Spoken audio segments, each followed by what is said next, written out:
There are disappearances the police never managed to explain, cases that leave more questions than answers. But every now and then, a story emerges that defies any known logic. One of these cases happened to a 9-year-old boy named Elias, an ordinary kid who lived with his parents in a small community surrounded by dense forest.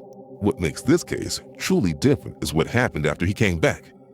After being missing for 23 days, Elias reappeared alone on the side of a road. He looked physically unharmed, but mentally distant, as if he had left a part of himself somewhere else. And today, we're going to uncover the unsettling account this boy shared, a testimony suggesting that during the time he was gone, Elias wasn't lost. He was in another world, a place that shouldn't exist.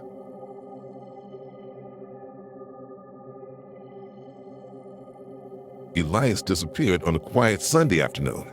He had been playing near the forest behind his family's home. His mother, Clara, says he was out of sight for less than 5 minutes. When she called for him, there was no answer. The search began immediately. Police, neighbors, and volunteers combed the area day and night. Tracking dogs followed his scent for only 300 meters. Then it simply vanished, as if the boy had evaporated into thin air. Thermal drones and helicopters scanned the region for days. Nothing. No footprints, no torn clothing, no scratches on trees, absolutely nothing indicating where he could have gone. The only unusual thing reported by neighbors was an eerie silence that fell over the forest that day, as if the animals had fled before the disappearance.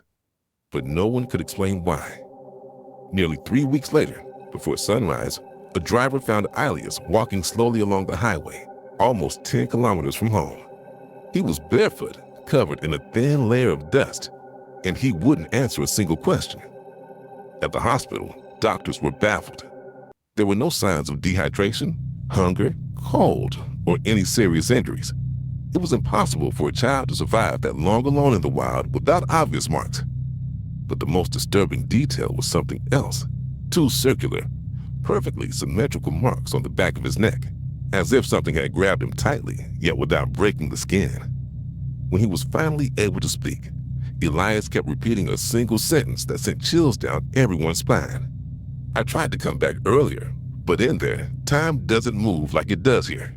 At first, specialists assumed his mind was confused by trauma, but that changed when he began describing exactly where he had been.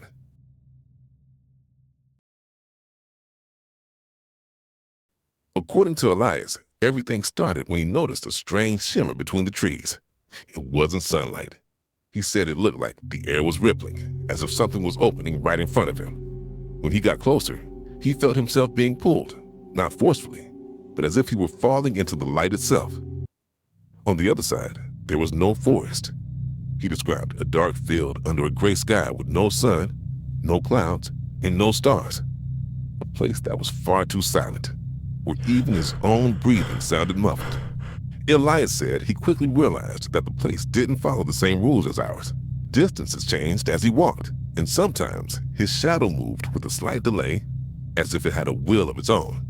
He tried to return several times, but always ended up farther away, as if something was pushing him deeper into that unknown world. After wandering for hours, or maybe days, he couldn't tell, Elias saw a structure on the horizon, a huge house, completely out of proportion. The windows were far too tall, and the door was wide enough for something much larger than a human. Inside, the air felt colder. He said the house changed every time he blinked. Hallways stretched longer, doors vanished, staircases appeared out of nowhere. That's where he saw the creatures. Tall, thin beings with arms far too long and grayish skin. They had no defined faces, only a smooth surface, like a constant mist covering their features. Elias said they didn't speak, but he could feel that they knew exactly what he was thinking. Every night, if night even existed there, he heard slow footsteps outside the room where he tried to sleep. Footsteps that stopped right at the door, but never entered. He said the creatures were waiting for something. Desperate, Elias tried to escape the house, but each attempt led him somewhere different. Hallways darkened as he ran, as if reacting to his presence.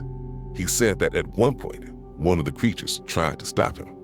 It approached slowly, extending its long, thin hand. When it touched the back of his neck, exactly where the marks later appeared, He felt his mind being pushed away from his body. For a moment, he saw the house, the forest, and the road where he was found, all at once, as if he were between two worlds. This creature, unlike the others, seemed sad. Elias said it guided him to a strange, dark corridor that pulsed faintly, like something alive. He walked through it, and when he opened his eyes again, he was back in our world, walking alone along the silent road. The case split opinions. Psychologists argue that Elias might have created the entire story as a way to cope with the trauma of disappearing. But that theory didn't explain his flawless physical condition after 23 days. Experts in unexplained phenomena suggested he may have crossed some kind of spatial temporal fault, a momentary collapse between dimensions, something incredibly rare, but discussed in certain alternative scientific circles. Local residents believed in an older theory that some areas of the forest contain doors to places that don't belong to our world, and those who enter don't always return the same. None of these theories, however, explain the accuracy and consistency of the boy's memories. Today, years later, Elias avoids talking about what he experienced. He has never set foot in the forest again and cannot sleep in complete darkness. He says he hasn't forgotten anything. He just chooses not to remember. The marks on his neck faded, but sometimes, according to his family, he still wakes up saying he feels someone on the other side, calling for him, whether it was a creation of his mind, a natural phenomenon we don't yet understand, or a real glimpse into another world. Elias's case continues to intrigue investigators, and it leaves us with one unsettling question. What if these doors truly exist and are much closer than we think? If you made it this far, tell me in the comments, what do you think happened to him? Was it imagination, or did he really cross into another world? Your opinion might help uncover this mystery. And of course, if you want more stories like this, don't forget to subscribe to the channel. There are many other mysteries waiting to be revealed. See you in the next video.